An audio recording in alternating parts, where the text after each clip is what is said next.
Hey everyone, Mr.D here, and today we're going to talk about something different. Student loans. Specifically, how I avoided them and how you can too. I never really talk about trends, but if there are two things that I am passionate about, it's financial responsibility and education. Share this video with somebody who is getting ready for college or someone who is paying off their student loans, because I'm going to share with you how I helped Mrs. D get out of her student loans, which were around $100,000 in 2.5 years. The irony of me being a literal talking head doesn't escape me, but I want to share some strategies with you that can help you not start your adult life with $100,000 in debt. Full disclosure, I didn't complete my bachelor's degree in the US, but I did complete my master's degree and other extra courses I needed for my teaching certificate here in the US without any scholarships or financial aid. For context, immigration is expensive and most of my savings was spent on paying filing fees and getting situated. This includes paying my fair share of living expenses and buying a cheap vehicle so that I could work. Me and Mrs. D are both teachers, so it's not like I'm going to tell you how I used a ton of money to pay off a ton of debt. Before finding a teaching job at a charter school that would allow me to work uncertified for up to a year, I was mixing paint at Lowe's for minimum wage. If I can do this, you can too. Working at the charter school was a great first step as it didn't pay as much as a public school would, but it made more money than working in retail. Here's the kicker.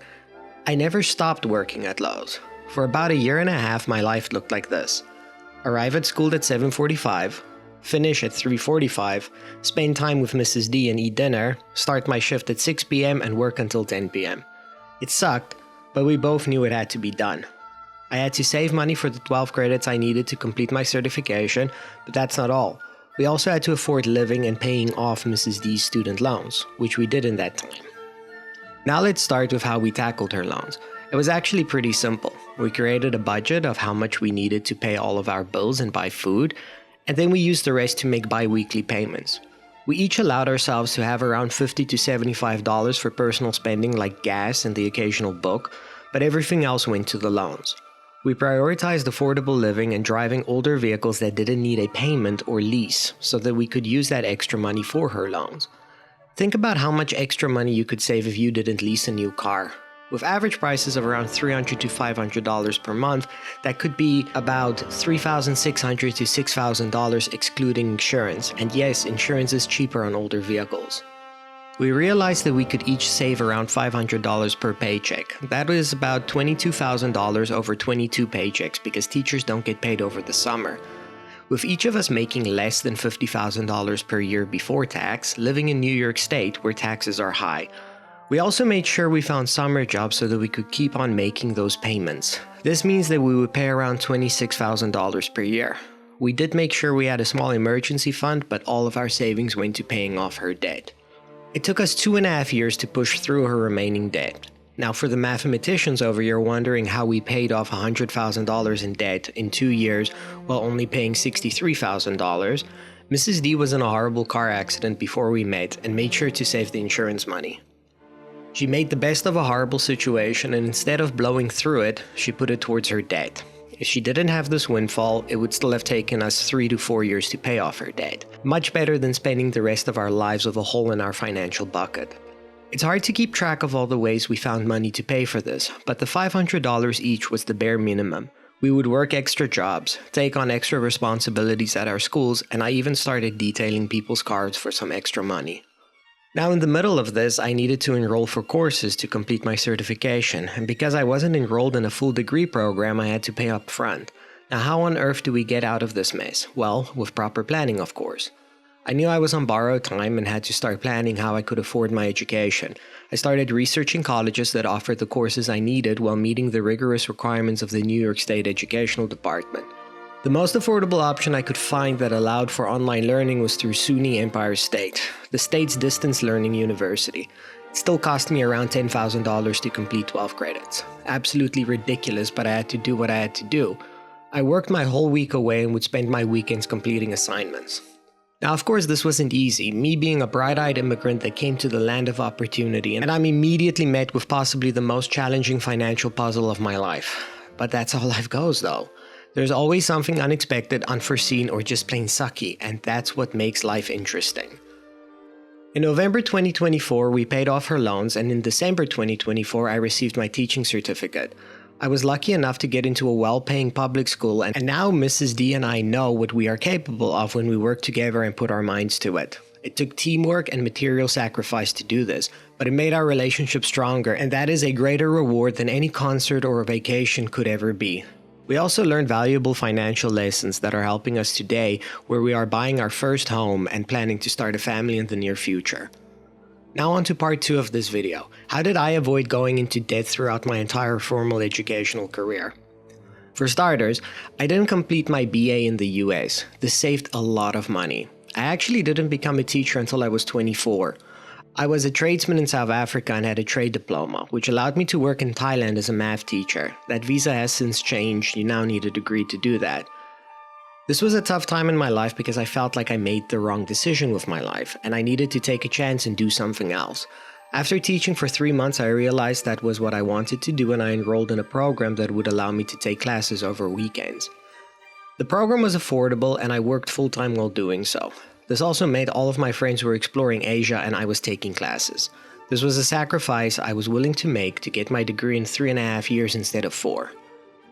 My master's degree was a little different. This was done completely online and was through an American university. It was also the most affordable program I could find. I will share that with you in the next part. Obviously, a Master's of Education is more work than a BA, so I just started waking up earlier so that I had time to work on my studies. At this point, I was in the process of immigrating, and Mrs. D had to stay in the US due to immigration requirements. This took about a year and a half of us being separated, and the M.Ed was a great way to not think about how much I miss my wife.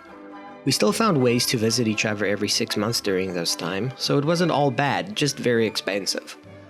I cut costs in my living expenses so that I could save for all of this while still paying for my education. Again, in the 5 years I lived in Bangkok, I only visited another Asian country once and went on vacation about 2 or 3 times. The rest was study, work, study, work. So here is some actionable advice you can take to avoid debt while getting an education. First, consider the trades. These jobs are hard work, but they are the backbone of infrastructure, and the hourly rates show it. Trade school is also either free or extremely affordable compared to college, and many unions and companies will offer an apprenticeship, which is when you get paid to learn the trade. For example, one of my friends here is a sheet metal worker. He will be entering his 5th year of apprenticeship soon, and his hourly rate will be around $45 per hour. That's $93,000 per year pre-tax, not including overtime, which they get a lot of. Not bad for a no-debt career path. Next, remember why you are studying. Don't be sold on the American Pie college experience. You are there to get a piece of paper that will improve your life, not go into debt for a party.